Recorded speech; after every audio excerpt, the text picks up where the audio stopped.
नमस्कार. ग्रीन रुद्राक्ष चॅरिटेबल ट्रस्टतर्फे सर्वांचं स्वागत आहे. आपल्या मनात अनेकदा एक प्रश्न येतो की आपल्या शेतातून विजेची तार किंवा एखादा मोबाईलचा टावर जाणार असेल तर काय करायचं? काळजी वाटते नाही का?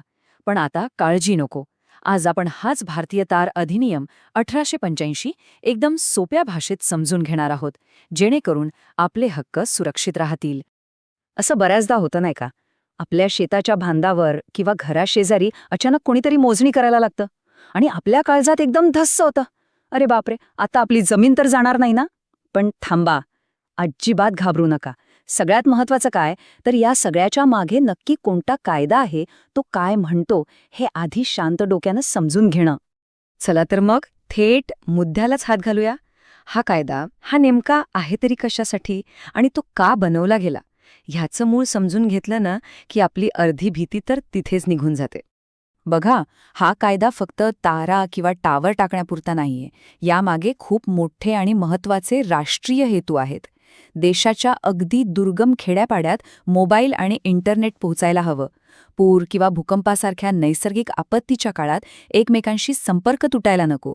आणि आपल्या देशाची संपूर्ण कम्युनिकेशन व्यवस्था, म्हणजे हे जे नेटवर्क आहे, ते सुरक्षित राहायला हवं. यासाठी हा कायदा खूप गरजेचा आहे. आणि आता येऊया सगळ्यात महत्वाच्या भागाकडे, ज्याची आपण सगळेजण वाट बघतोय. ठीक आहे, कायदा देशासाठी आहे, पण मग आपलं काय? सामान्य नागरिक आणि शेतकरी बांधवांना या कायद्यामुळे नेमके कोणते हक्क आणि फायदे मिळतात? चला, एक एक करून पाहूया. ही एक गोष्ट सगळ्यांनी अगदी मनावर कोरून ठेवा. कायदा कंपनीला किंवा सरकारला वापराचा हक्क देतो, मालकी हक्क नाही. याचा सरळ सोपा अर्थ काय? तर तुमची जमीन कोणीही विकत नाहीये. ते फक्त तो टॉवर उभा करायला किंवा तो खांब टाकायला जेवढी जागा लागेल ना, तेवढीच जागा वापरण्याची परवानगी घेतात. आणि हे कायद्याच्या कलम 10(ब) मध्ये स्पष्टपणे लिहिलेलं आहे. मी हे पुन्हा एकदा अगदी स्पष्ट शब्दात सांगतो.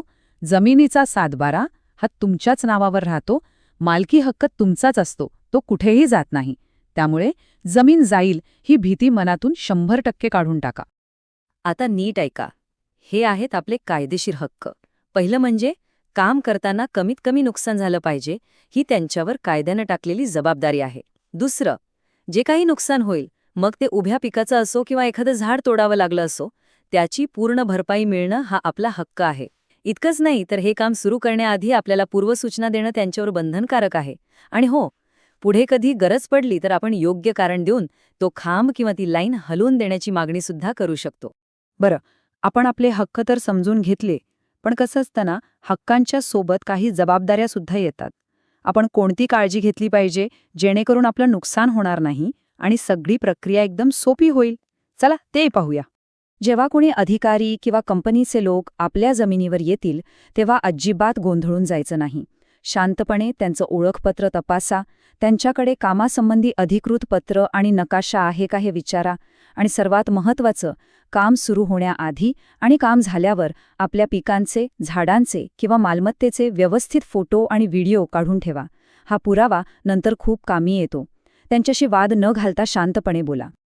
आणि हो, या काही सामान्य चुका आहेत ज्या आपण हमखास टाळल्या पाहिजेत. कधीही कोणत्याही कागदावर घाबरून किंवा तो न वाचता सही करू नका. आम्ही सगळं बघून घेऊ, तुम्ही काळजी करू नका, अशा तोंडी आश्वासनांवर अजिबात विसंबून राहू नका. नुकसानीचा पुरावाच ठेवला नाही तर नंतर भरपाई मागणं अवघड होऊन बसतं. आणि कायदा काय आहे हे माहीत नसताना वाद घातला तर आपलीच बाजू कमजोर होते. चला, आता येऊया त्या मुद्द्यावर ज्याची सगळीजण वाट पाहत आहेत. नुकसान भरपाई. आपलं जे नुकसान झालं आहे त्याचे पैसे नेमके कसे मिळवायचे, त्याची कायदेशीर प्रक्रिया काय आहे?